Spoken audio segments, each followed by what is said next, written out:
Large class sizes are no longer an issue in School District 57. Instead, it's the type of students making up a class that is concerning teachers and trustees. Students learn at different paces, and some require special aids. The cost of this extra help is adding up, and students are paying the price. We can start by going over some of those questions, okay? Superintendent Brian Pepper has been doing his homework. He turned in his report on class size and composition for the second semester.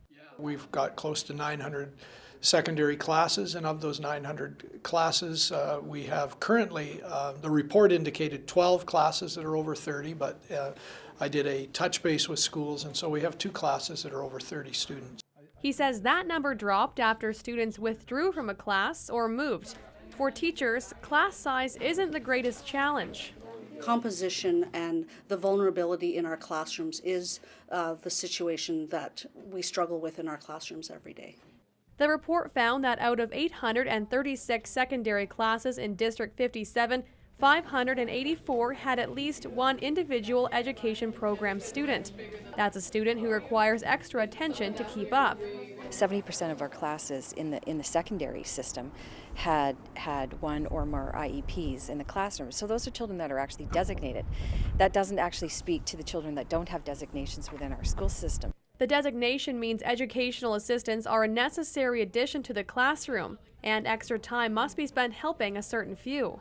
The ministry's not helping and meeting those needs, and when you look at the budget and how no more money was really given, it's an incredibly complex web, and how do you meet these needs of especially our vulnerable children?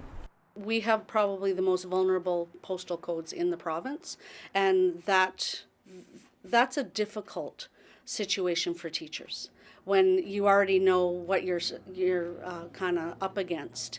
The government provides extra funding for IEP students, but 11 requirements must be met.